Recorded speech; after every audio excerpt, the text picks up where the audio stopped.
أهلا بكم طلاب الصف الثالث الإعدادي وحلقة جديدة من حلقات الإنجليش تحت رعاية وإشراف وزارة التربية والتعليم. المرة اللي فاتت we started unit 4 and we finished lessons 1, 2 and 3. Today we're going to continue with unit 4. We're going to take lessons 4, 5, 6 and 7. المرة اللي فاتت في lessons 1, 2 and 3 we focused on the present perfect and the keywords that show or signal the use of the present perfect, and we explained also the difference between these keywords. Now let's finish unit 4 and do lessons 4, 5, 6 and 7. Let's start our lesson.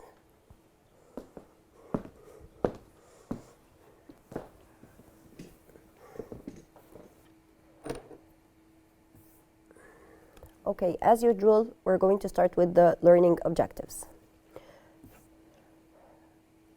You're going to learn how to read a report about experiences, the adventures of Tom Sawyer, and the adventures of Huckleberry Finn, and texts about life experiences.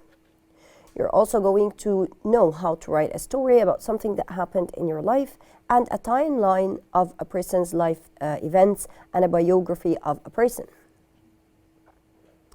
For speaking, you're going to learn how to talk about experiences, asking and answering questions about experiences. For language, we're going to recap or revise on the present perfect with the keywords ever, never, for, since, and other keywords. And as life skills, you're going to learn communication skills. This is a quick recap, and also we're going to answer the questions that we had last time. المرة اللي فاتت نهينا ب questions of the day. المرة دي as usual هنبدأ نحل الأسئلة دي ومنها تبقى revision على اللي أخدناه المرة اللي فاتت. Number 1. She has talked to her friend 2 hours. I have 4 and I have since. 2 hours, this is a duration or period of time, يعني وقت محدد من الزمن، يعني عدد معين من الساعات. فإحنا قلنا لما بيكون عندي when I have period of time or duration I use for 2 hours. They have never space Italian food. I have and keyword never. So I need the past participle or the third form of the verb eat. لما بيكون عندي have أو has بعرف إن أنا هستخدم التصريف الثالث من الverb فeat. المفروض نبقى حافظين have or has eaten. How long you been in Aswan? How long, I explained last time that how long is also used for the present perfect. بنستخدمها برضو من الحاجات اللي بتعبر عن present perfect. وكمان عندي I have been. This is the third form or the past participle of verb to be. فأنا هنا اللي محتاجاه أو اللي ناقص عندي هي have أو has. طيب هنعرف ازاي؟ I have the pronoun you and you takes have. We haven't visited Jordan since I very young. طيب فاكرين قلنا في بعض الأحيان من ضمن استخدامات since بيكون عندي two sentences. قبل since I use the present perfect وهنا عندي present perfect موجود haven't visited.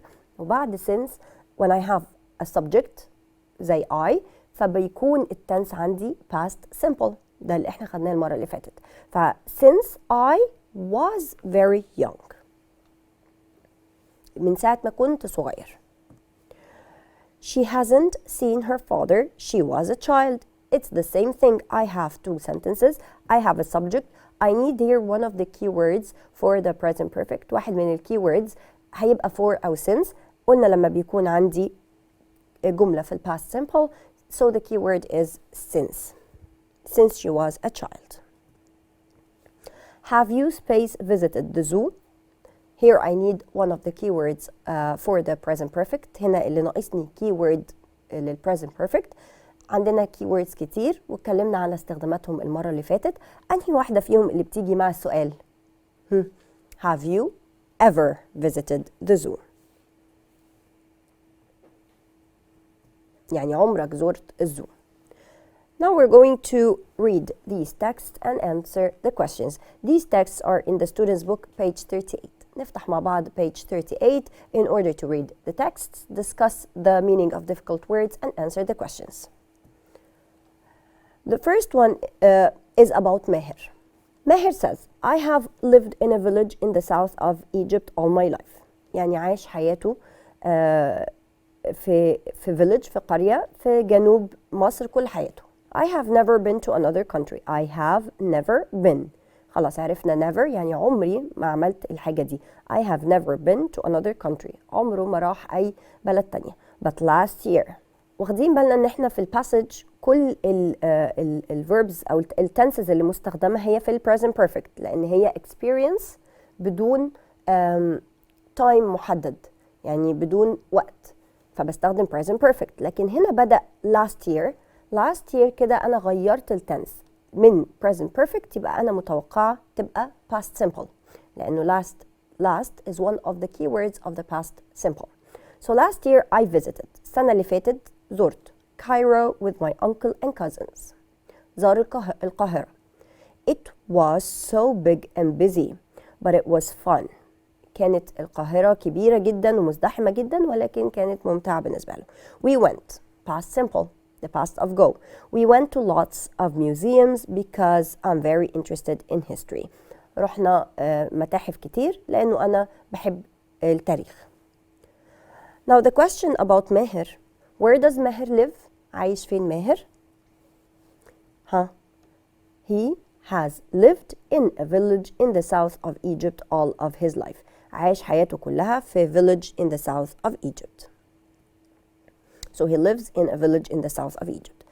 Now this passage is about a girl called Azza. Same page 38 in the student's book. I've had hearing problems all my life. برضو هنا بتتكلم على life experience، تجربة في حياتها. فبتستخدم ال present perfect have or has. هنا have. had هنا اللي هو ال past participle بتاع verb have. So I've had hearing problems all my life. عندها مشاكل في السمع. And I learned sign language from when I was a baby. فتعلمت الساين لانجوج. ايه هي الساين لانجوج؟ الساين لانجوج اللي هي لغة الإشارة زي ما احنا شايفين في الصورة. When I started school, I went to special school for deaf children. لما بدأت المدرسة راحت مدرسة خاصة for deaf children يعني children who cannot hear، يعني deaf children الأولاد اللي مش بيسمعوا. Now I've been at a local school for 3 years. I have been at a school، بقالها في مدرسة محلية local for، طبعا احنا قلنا for من الكيوردز بتاعت present perfect وبيجي بعديها period of time 3 years، بقالها 3 سنين في اللوكال سكول في المدرسة. I am the only hard of hearing person. عندي expression هنا hard of hearing person. hard of hearing means she cannot hear well، مش بتقدر تسمع كويس، عندها مشاكل في السمع. In my class, sometimes it is difficult, but I have a teacher who can use sign language to help me. صعب بالنسبة لها إن هي تتواصل مع أصحابها، لكن معها مدرسة بتفهم أو بتستخدم معها لغة الإشارة فبتساعدها. She explains things that I cannot understand in sign language. أي حاجة هي مش فاهماها بتشرحها لها بالsign language أو بلغة الإشارة. Some of my friends have learned some sign language so they can help me too. وبعض أصدقائها اتعلموا sign language لغة الإشارة عشان يساعدوها. Now the question about Azza. What language does Azza use? إيه هي اللغة اللي هي بتستعملها and why? Who can answer this question? سهل السؤال. The language that she uses or the language that she can use is sign language. اللغة اللي هي بتستخدمها هي sign language. طب why? ليه؟ Because she has hearing problems. عندها مشاكل في السمع. The last passage in page 38, آخر فقرة في page 38 about whale. My parents died when I was a baby. يعني مامته وبابا توفوا لما كان هو طفل. So I have lived with my grandparents since I was 1. فمن ساعتها وهو عايش مع الجد والجدة. I have lived present perfect عندي since one of the keywords of the present perfect بيجي قبلها زي ما اتفقنا في since بيجي present perfect قبلها لكن بعدها بيجي past simple so I was 1. We used to live in the countryside but we moved to the city 3 years ago. كنا عايشين في الكونتريسايد في الأرياف بعد كده انتقلنا إلى المدينة 3 years ago من 3 سنين. I like living here. There are lots to do. I like living here يعني أنا عجباني الحياة هنا في حاجات كتير أعملها. I joined a handball club and I've won lots of matches with my team. هو انضم لنادي كرة اليد وبيلعب games أو matches كتير. It's really fun. Now let's answer the question about Wael. Why does Wael live with his grandparents? ليه هو عايش مع جده وجدته? Do you remember the answer? So the answer is because his parents died when he was a baby. لما هو حكى إنه his parents died مامته وباباه توفوا when he was a baby لما كان طفل.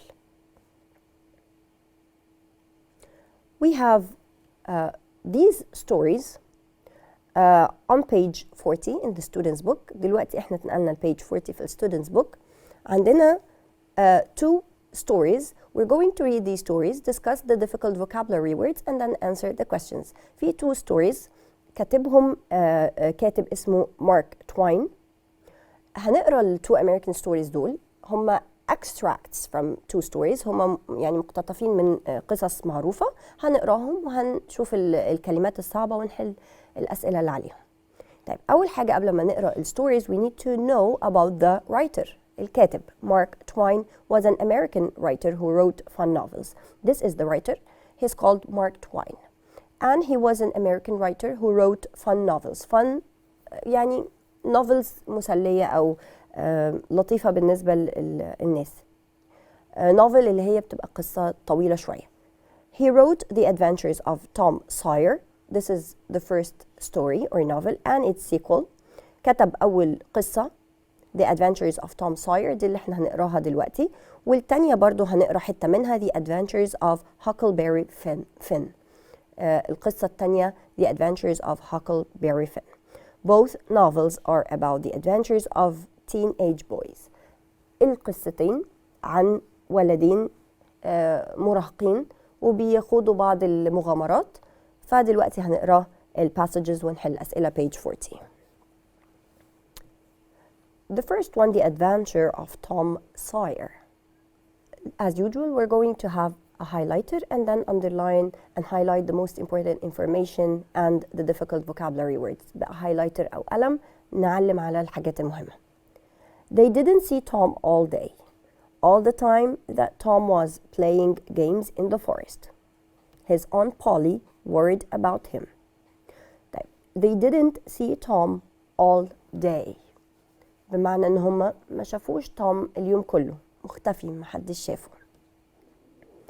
All the time that Tom was playing games in the forest. ليه هم ما شافوش توم طول اليوم؟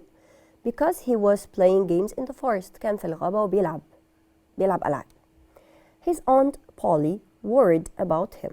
كانت قلقانة طبعا عليه. Aunt Polly عمته أو خالته Polly كانت قلقانة عليه عشان هو مختفي طول اليوم. She thought he was lost or badly hurt. He was lost افتكرت إن هو تاه or badly hurt يعني اتعور أو أصابه شيء. She was so happy when he returned and told her that he was fine. كانت سعيدة جدا لما لقيته راجع وحكى لها وقال لها إن هو بخير. طيب هنشوف بقى الكلام اللي بيدور ما بين توم and Aunt Polly. It was just a game, Aunt Polly, said Tom. ده الديالوج or the conversation. بيقول لها Aunt Polly دي كانت مجرد لعبة. It was just a game. هو شايفها قلقانة فبيقول لها it was just a game. I am sure it was a fun game for you, but we all worried about you. You didn't know where you were. Why didn't you tell me? هنا Aunt Polly بتقول له أنا عارفة إن هي كانت لعبة مسلية بالنسبة لك بس إحنا كلنا كنا قلقانين عليك. We didn't know where you were. إحنا مش عارفين أنت كنت فين. Why didn't you tell me? ليه ما قلت لناش إن أنت بتلعب أو إن أنت هتطول في الفورست في الغابة؟ فهو قال لها المشكلة اللي حصلت. I told you in a dream said Tom. Dream. What's a dream? Dream اللي هو الحلم.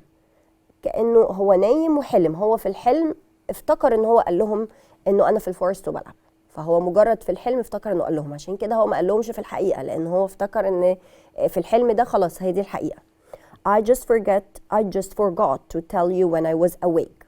Awake لما صحيت. When I was not sleeping.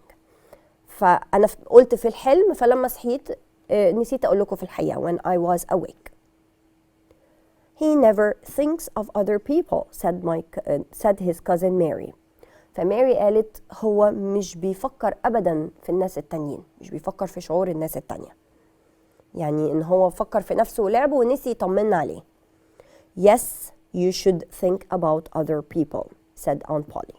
Think about other people. هي قالت له لازم تفكر في الناس التانية. You should care about, you know I care about you. انت عارف توم ان احنا we care about you. Care about معناها ان احنا بنهتم بيك وبنعتني بيك او يهمنا امرك. To care about. Try to remember how other people feel. هنا ده الدرس اللي هو اتعلمه او هي قالته له. خليك دايما فاكر how other people feel. الناس التانية بتشعر بإيه أو بتحس بإيه. دايما حطهم في اعتبارك. I'm sorry that I didn't tell you, said Tom. فتوم قال لهم أنا آسف أو بعتذر إن أنا ما قلتلكوش أنا فين مكاني. It won't happen again. مش هيحصل تاني. This is his promise أو ده الوعد بتاعه. So this is the first story or this is the first excerpt from the adventure of Tom Sawyer. ده أول قطعة متاخدة من قصة The Adventure of Tom Sawyer. هنشوف القطعة الثانية The Adventure of Huckleberry Finn. دي قصة تانية متاخدة من النوفل The Adventure of Huckleberry Finn. هنقرأ برضو ونشوف الكلمات والبوينتس المهمة. Jim and I. These are the characters. Jim and I. I أنا اللي بيحكي لنا القصة. I هنا اللي هو Huckleberry أكيد. We're on a raft going down the river. What's a raft? Raft is something made of wood and it's used in order to float on the water. يعني هي بتبقى زي قارب بدائي كده بيتعمل من الخشب. بيجمعوا ألواح خشب ويبدأوا يربطوها ببعض فبيعملوا حاجة اسمها رافت. وطبعا الهدف منه ان هو بيقدر يطفو على المية. To float on the water. So we were on a raft. هم كانوا على raft going down the river. في النهر. When it became foggy, it became foggy means there were lots of fogs. يعني كان في ضباب. الدنيا بقت فيها ضباب جامد. I left the raft to try and find a place for us to stop for the night. طيب هنا بيسألني أو هيسألني متوقع سؤال ليه هو ساب الرافت. I left the raft. هو ساب الرافت القارب ده to try and find a place for us to stop for the night. لأن هو عايز لما لقى الدنيا it was getting foggy he wanted to find a place to stop.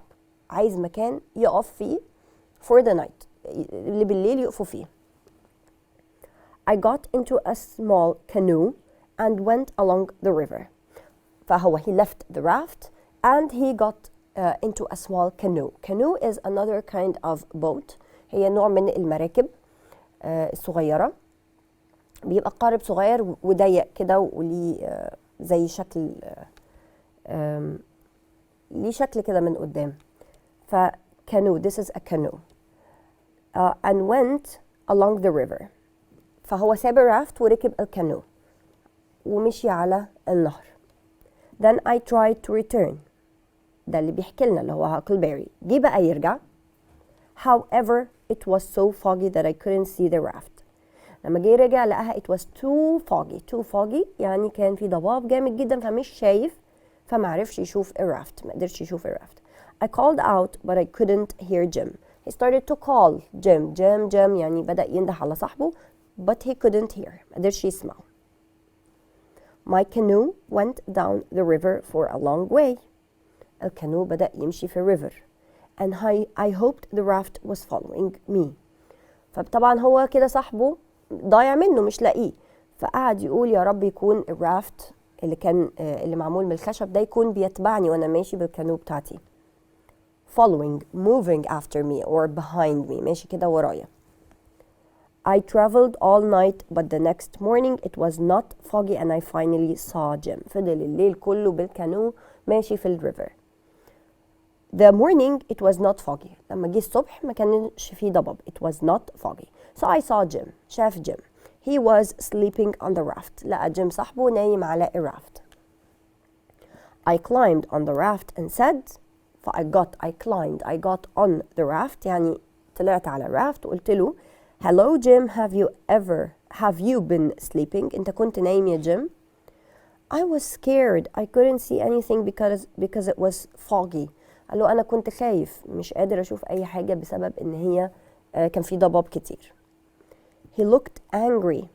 I had a terrible night, huckleberry or huck. أنا كان عندي ليلة سيئة جدا. He said it was like a bad dream. كان زي ما أكون أنا في حلم وحش أو كابوس مزعج. I'm sorry, I said. From that night I decided I would never scare him again. فقال له أنا آسف جدا وقررت إن أنا مش هخوف صاحبي تاني. كده خلصنا ال 2 stories. Let's answer these questions. The first exercise is true or false exercise. يعني true or false. هنشوف ال sentences and decide whether this sentence is true or false. And if it's false, we need to correct the false sentences. لو هي false هنصلحها. The first one, Aunt Polly didn't know that Tom was in the forest. دي أول واحدة عن الباسج الأولانية بتاعت Aunt Polly. So Aunt Polly didn't know، ما كانتش تعرف إن هو في الفورست. طبعا all the time she was worried about him. يعني هي كانت قلقانة عليه لأن هي مش عارفة إن هو في الفورست. So the answer is true. Tom had a dream that he was playing a game. Tom كان بيحلم حلم بيحلم إن هو بيلعب. لو رجعنا للباسج هي المشكلة في إيه؟ لما سألته قالت له why didn't you tell us? Why didn't you tell me? ليه أنت ما قلتليش؟ فقال لها I told you in a dream. يبقى هو كان بيحلم إنه بيلعب وبيحلم إن هو قال لهم. So the answer is true. Number 3, Aunt Polly and Mary wanted Tom to think more about other people. Aunt Polly وماري كانوا عايزين توم يفكر شوية في الناس ويحس بيهم. Of course, yes. هو ده اللي هم قالوا له في الآخر. You should think about other people and remember how they feel. هما النصيحة بتاعتهم إنه لازم تفكر في الناس وشعورهم. Huckleberry lost the raft in the fog. This question is about the second passage. Huckleberry نسي أو lost the raft in the fog. الرافت بتاعه القارب الخشبي بتاعه ضاع في الفوج في الضباب. If we get back to the passage we can know the answer. So I left the raft to try to find a place because and then when I tried to return it was foggy so I couldn't see the raft. يبقى هو لما حاول يرجع ما عرفش يشوف الرافت because it was foggy. So the answer is true. Jim had a bad dream. Jim كان عنده حلم وحش أو كابوس. Of course. Who knows the answer? He says here, I had a terrible night. It was like a bad dream. طيب هو هنا قال له أنا كان عندي يوم سيء أو قضيت ليلة سيئة زي الحلم المزعج. هل ده معناه إن هو حلم مزعج ولا هو اليوم كان شبه الحلم المزعج؟ كان شبه الحلم المزعج. So the answer is false. Why is it false? Because the night was as terrible as a bad dream. يعني هو ما كانش عنده حلم وحش، هو كان اليوم سيء زي الكابوس. The last one, Huckleberry felt bad because he scared Jim. Huckleberry شعر إن هو يعني شعور سيء أو حس بالندم إن هو خوف صاحبه. Of course, yes, and that's why he decided that he would never scare him again. حس طبعا بالندم وقرر إن هو مش هيخوف صاحبه تاني. طيب كده احنا وقفنا عند ال 2 passages دول، عملنا ال true or false. وأخدنا كده 2 passages بتوع The Adventures of Tom Sawyer and The Adventures of Huckleberry Finn، وقرينا passages بسيطة على 3 أولاد وعملنا ريكاب أو ريفيو بسيط على ال present perfect. Part 2 هنكمل ال questions بتاعت Adventures of Tom Sawyer and Huckleberry Finn. هنكمل ال questions اللي على ال passages دول من ال workbook، وهنكمل بقية lessons 4, 5, 6 and 7. Good luck and see you.